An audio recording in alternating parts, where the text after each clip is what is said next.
Wonderful friends and companions in the Lord Jesus Christ, those of us that are born of the Spirit of the living God, having the living Christ within us, as Paul writes, and he says, we are complete in him, who's the head of all authority and power of every angelic and earthly being. He's God Almighty living in us. But there is something that I find that many believers are struggling with, and that is the battle between the flesh and the spirit. Now, the Bible tells us that God is spirit, right, and we are in the flesh. Now, Jesus became flesh, the Bible tells us. What happened? Like the Holy Spirit came over the Virgin Mary and the Lord Jesus, that his spirit was born from her, the only man that ever opened the womb from the inside. And so he walked amongst us in the flesh, but he showed us the power of the Spirit. He never sinned once. But also in the power of the Spirit, he healed the sick, he raised the dead, he cleansed the lepers, he walked on the water, he calmed the winds, the waves, and the seas, he set the demon-possessed free, and he spoke the word of God without fear. And he comforted his people, and he established his kingdom here on earth, a spiritual kingdom, not a natural kingdom, right? And so now people get confused and they say, okay, Jesus was in the spirit, but he was in the flesh, but he never sinned. And that's true, because Jesus is God, and when he was born, he did not have inherited sin. The flesh had, but not him. You see, but with us it's different. When we get born, we are born from a sinful father and a sinful mother. So the sinful nature is in us. And that is why the Bible says we must be born again. Okay, so what happens when we're born again? Our spirit, the Bible says, was dead. In other words, it was separated from God, right? Now, when we get born again, the Bible says we become one spirit with God. Now we get united with God. Our spirit becomes one with God, but we still live in a sinful body that have sinned. So the memory of sin in our bodies is very real. Jesus was tempted, but he never sinned. So in his own body, the sin never reigned. It never manifested, you see. And now we have that battle within us, that we have this glorious, magnificent Holy Spirit within us, but we have this sinful body that is inclined to sin, right? And we all sometimes fail and come short. But now Paul writes, and he says now in Romans 8, he talks about being spiritually minded. He says to be mindful of the flesh is death, but to be spiritually minded is life and peace. He says because the carnal mind is enmity against God. In other words, if your mind is focused on the flesh, if your mind is focused on yourself, if your mind is focused on the things of this world, that is what it means to be carnally minded.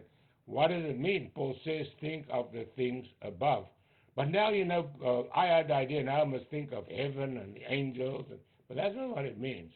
It means I've got to think like Jesus thought. Now, how did Jesus think? He was walking on earth, and he thought about normal things. He thought about being tired. He said to the disciples, let's go apart and rest a while. And the Bible says he was hungry, and he says, get us some food. He just lived a normal life, of course, a sinless life, but what did he do? He saw what God wanted him to see, you see, and that's what it means. We just got to look at the world with a different eye. We've got to look at the world with the eye of God. I've told you before, one day I walked to the sink and there was a lot of dirty dishes, and I thought, well, now I've got to go and clean them. Why can't Anne and her mom was still with us clean it? And the Lord just gently said to me, Hon, aren't you glad you got dishes? Aren't you glad you had food to dirty the dishes? Aren't you glad you got hot water and soap? You even got a dishwasher. And I had to repent and say, God, forgive me. I was looking with the eye of the carnal eye, the eye of the flesh. But if I looked at the eye of the Spirit, I would see the same thing.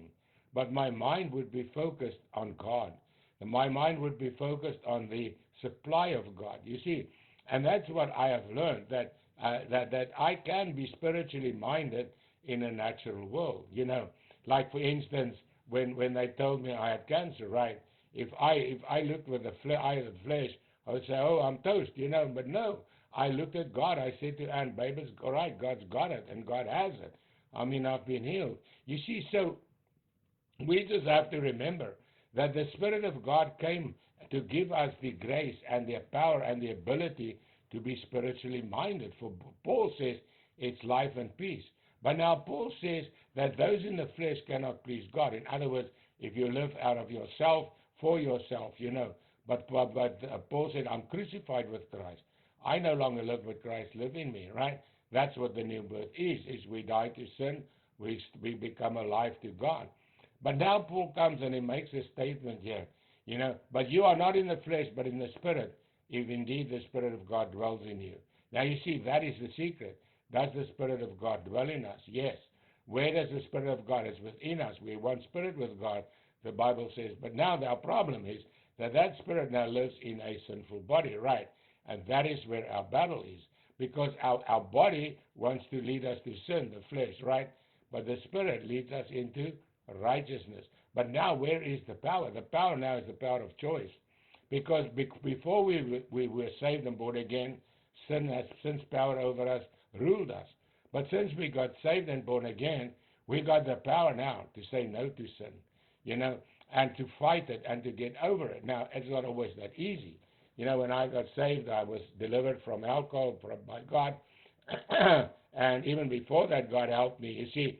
And so now, but one thing I couldn't quit was smoking. I tried everything. I couldn't quit. I tried, but the flesh was stronger than my spirit at that time, because I was battling, but I overcame. How? I went to my pastor and I said, guys, you got to pray for me. And they prayed for me, and God loosed me in one moment, But there I learned something, that the Spirit of God, when it comes over my spirit, that I'm strong. Now I haven't smoked in 52 years, and I don't have any desire. I hate the stuff, right? You see, but that is how we overcome. But that was just the beginning, because I still have stuff to overcome, stuff like selfishness and stuff like, doing my own thing and not always want to do the thing of God. We all battle that. But the thing is, because the Spirit of God lives within us, we have that power. Because Paul says, you're not in the flesh if the Spirit of God now dwells in you. But then he says, now, if anyone does not have the Spirit of Christ, he's not his. In other words, how do I know I am saved and born again? I have the Spirit of God. Now he goes on and he says, if in Christ is in you, the body is dead because of sin, but the Spirit is life because of righteousness. Okay, our bodies are going to die, right? But our soul, our spirit, will live forever. Why? Because the Spirit of God, or he says, because the Spirit of Jesus, of God who raised Jesus from the dead, he lives in us. Now he says, now if God then raised Jesus from the dead, that Spirit, right, the Holy Spirit, he raised Christ from the dead, will also give life to your mortal bodies through his Spirit who dwells in you. In other words, what happens? When we fail and we come short, what happens?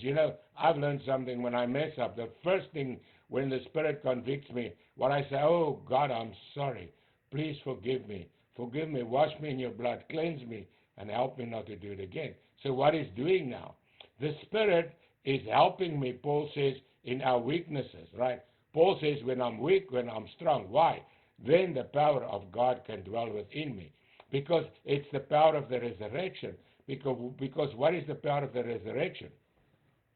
That was the final victory of Christ that he bought on the cross, right? There he conquered sin, hell, and death. But where was it manifested finally? When he rose from the dead. That day when he rose from the dead, he left sin, hell, and death in the grave. And he rose in a new body. That old human body that was sinful was changed into a heavenly body that was sinless. And you see, that's what's waiting for us. Why? Because of the same Spirit that raised him from the dead lives in us. So in other words, our mortal bodies carry the seed of eternity. It carries the seed of eternal life. And you see, that's where our strength lies. It doesn't lie in ourselves. It doesn't lie in our abilities. It doesn't lie in our own position in ourselves.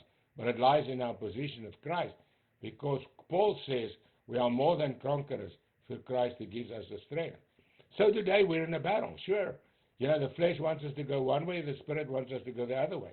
But the choice is ours. And I've chosen, I want to go God's way. And now because of that, we can be sure that God will help us to go his way. Not because we're strong, not because we're good, or better than anybody else, but because He's strong, He's good, and He's perfect. So whatever you face today, know this, that Christ in you is greater than he that's in the world. And the Spirit of God that's in you will give you life. The Bible says, life, not only eternally, but right today, to live the life of Christ. And Father, I thank you today that through the power of your resurrection and the power of your grace and love, we can live today, not our own lives, but the life of Christ. And I pray, Lord Jesus, that you not only empower us, and Lord, you'll fill us with yourself, you'll cover us with your blessing, lead us by your grace, and Lord, cover us with your healing power, and lead us into the fullness of your stature, we pray, in your precious name. Amen. Well, God bless you. And remember, you're alive, and you have the Spirit of God. And because you have the